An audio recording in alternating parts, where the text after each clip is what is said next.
दोस्तों, स्वागत है चैनल पर। आज हम लेकर आए हैं इंग्लिश के 15 क्वेश्चन हैं जो कि चतुर्थ श्रेणी कर्मचारी भर्ती में सिलेबस के अकॉर्डिंग हैं। इसमें सारे टॉपिक इंक्लूड हैं। आप सभी आंसर देंगे और लास्ट में कमेंट करके ज़रूर बताएं कि आपका स्कोर क्या रहा। तो चलिए शुरू करते हैं। हमारा पहला प्रश्न है डायरेक्ट इनडायरेक्ट स्पीच से। दिए गए sentence she said I am reading a book, इसे इनडायरेक्ट स्पीच में चेंज करना है। तो हमें सबसे पहले इनडायरेक्ट स्पीच चेंज करने के नियमों का पता होना चाहिए। तो सबसे पहले हम देखते हैं इसके नियम कौन कौन से हैं। तो इनडायरेक्ट स्पीच में जाने के लिए पहले तो टेंस को चेंज किया जाता है, मॉडल को चेंज किया जाता है।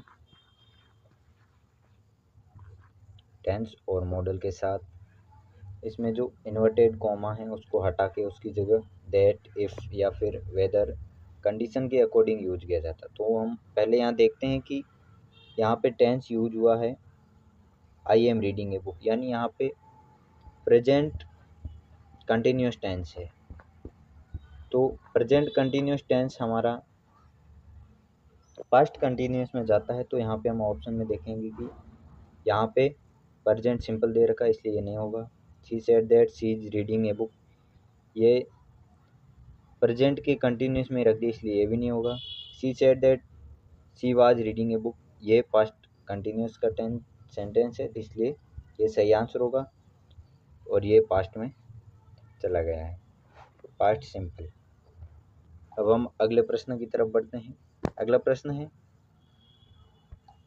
Choose the correct indirect speech. ये भी इनडायरेक्ट स्पीच का क्वेश्चन है। He said to me do you now the answer. यहाँ पे हम सबसे पहले देखेंगे इसमें टेंस कौन सा है, क्योंकि इसमें मुख्य रोल टेंस का होता है। तो डू यू का मतलब यहाँ पे टेंस है हमारा प्रेजेंट सिंपल टेंस है।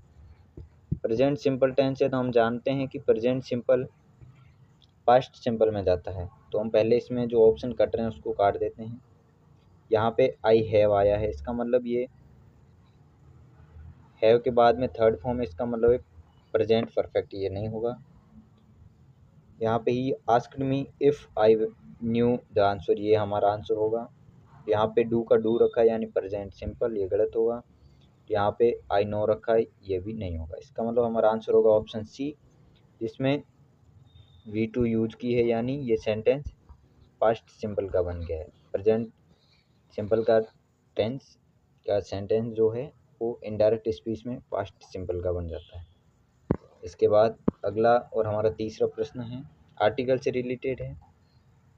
हमारा प्रश्न है ही इज यूनिवर्सिटी स्टूडेंट। यहाँ पे आर्टिकल से रिलेटेड जो हमारा होता है कि ए, ई, आई, ओ और यू, ये जो वोवल्स हैं इनकी ध्वनि से पहले एन का यूज किया जाता है, इनसे पहले एन का यूज किया जाता है। लेकिन ये चीज़ उसकी ध्वनि पे निर्भर करती, न कि शब्द पे। यहाँ पे हम देखें तो यू आया है, लेकिन यहाँ पे ध्वनि आती है यूनिवर्सिटी, यू की ध्वनि आती है, इसलिए हमारा ए नहीं होगा।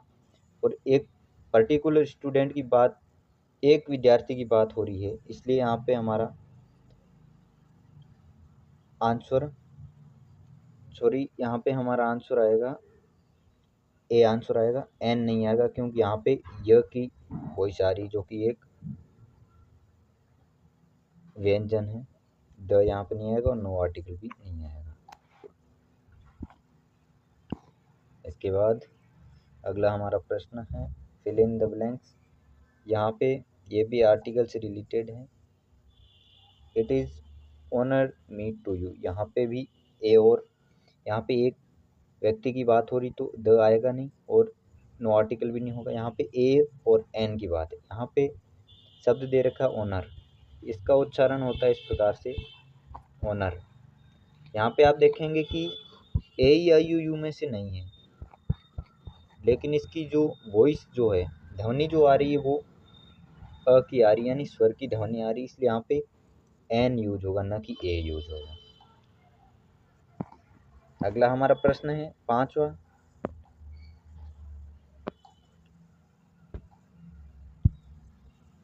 यह हमारा प्रीपोजिशन से संबंधित प्रश्न है।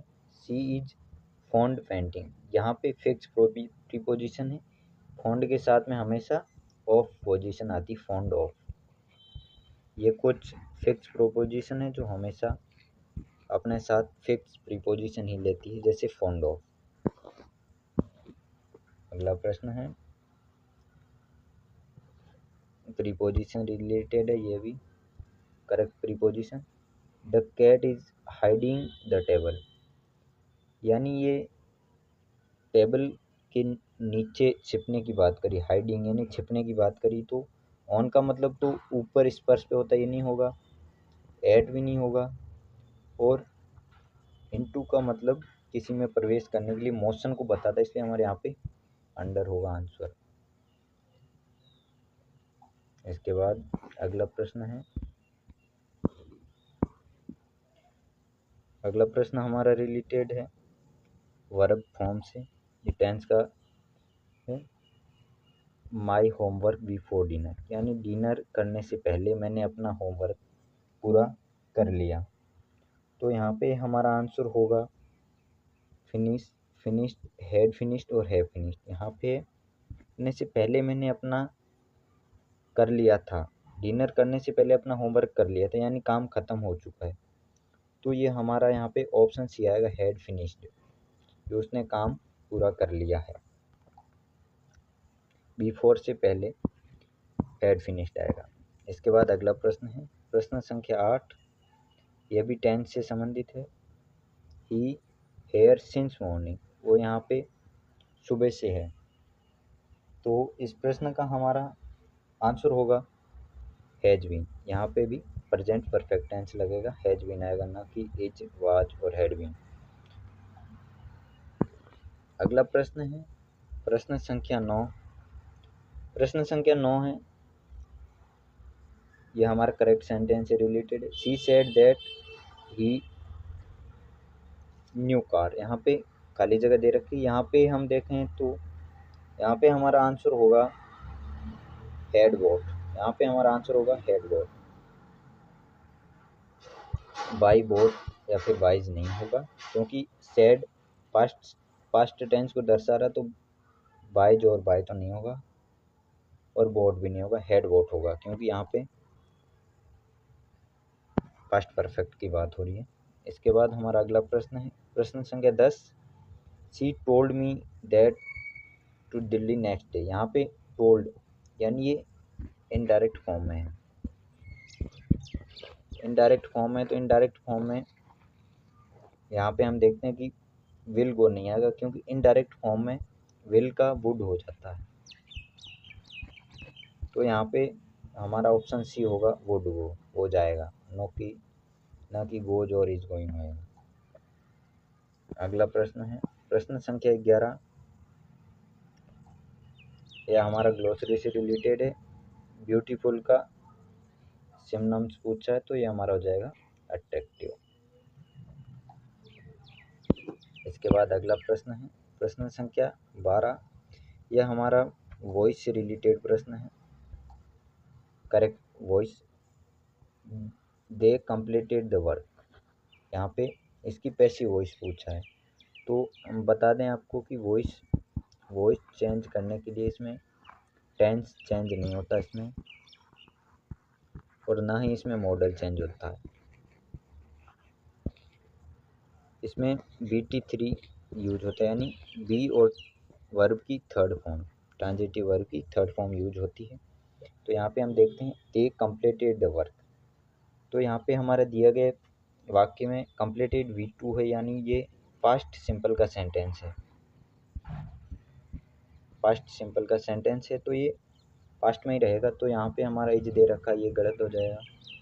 हैज बीन यानी प्रेजेंट परफेक्ट, ये भी गलत होगा। वाज कंप्लीटेड, ये हमारा सही होगा, और ये फ्यूचर में गया तो ये गलत हो जाएगा। तो हमारा क्वेश्चन 12 का आंसर होगा ऑप्शन सी। इसके बाद अगला प्रश्न है प्रश्न संख्या 13, और ये भी वॉइस से रिलेटेड है। तो he is writing a letter, तो हम सबसे पहले यही देखना कि टेंस चेंज नहीं होना चाहिए। तो यहाँ पे हमारा इज एम आर के बाद आई एन जी आया, इसका मतलब हमारा ये प्रेजेंट कंटिन्यूस टेंस है, तो प्रेजेंट कंटिन्यूस ही रहना चाहिए। यहाँ पे वाज यानी ये पास्ट में चला गया, पास्ट कंटिन्यूस में।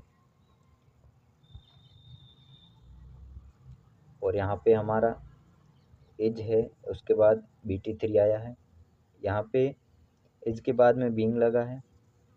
ए लेटर हैज बीन, ये हमारा ऑप्शन पहले से ही कट हो गया। इसके बाद दो ऑप्शन बचे हैं, a letter is written by him. और यहाँ पे हमारा प्रेजेंट इज के बाद में बी की फॉर्म लगती है, तो यहाँ पे हमारा आंसर होगा ऑप्शन सी, क्योंकि इज के बाद बी की फॉर्म आएगी तो इज बीइंग होगा।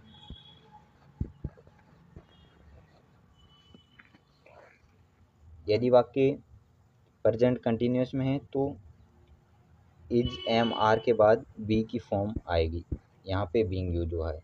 यदि यहाँ पे वाक्य प्रेजेंट सिंपल में होता तो हमारा यहाँ पे आंसर ऑप्शन बी हो सकता था। इसके बाद अगला प्रश्न है प्रश्न संख्या 14। यह हमारा each of the boys given a prize, यहाँ पे ईच ऑफ द बॉयज यानी प्रत्येक लड़का जिसे प्राइज दिया जा रहा था, यानी यहाँ पे प्रत्येक के रूप में यहाँ पे एक सिंगुलर यूज हो रहा है। बॉयज है यहाँ पे वर्ड दिया गया, लेकिन इसका मतलब सभी लड़कों से ना होकर प्रत्येक लड़के से है, तो यहाँ पे सिंगुलर यूज होगा, तो आर यूज होगा नहीं, वर नहीं होगा और हैव भी नहीं होगा, यहाँ पे ए जाएगा। अगला और आज का हमारा अंतिम प्रश्न है प्रश्न संख्या 15। नाइदर रमेश नोर सुरेश प्रेजेंट टुडे, यहाँ पे हमारा नाइदर और नोर लगा है, तो हम जानते हैं कि नाइदर नोर में जो वर्ब यूज होती है वो नियरेस्ट सब्जेक्ट के अकॉर्डिंग होती है, तो यहाँ पे हमारा नियरेस्ट सब्जेक्ट है सुरेश, तो सुरेश सिंगुलर है, इसलिए आर वर या फिर हैव यूज ना होकर इज यूज होगा। तो साथियों इस प्रकार हमने 4th ग्रेड वैकेंसी के लिए जो इंग्लिश में 15 प्रश्न आते हैं 15 प्रश्न कर दिए हैं। और आपका स्कोर इसमें क्या रहा कमेंट करके ज़रूर बताएं, और वीडियो कैसा लगा ज़रूर बताएं। ट्यूशन का लेवल सही है या इसमें इम्प्रूवमेंट की आवश्यकता है, कमेंट करके ज़रूर बताएं। तो आज की वीडियो के लिए बस इतना ही। धन्यवाद। जय हिंद, वंदे मातरम।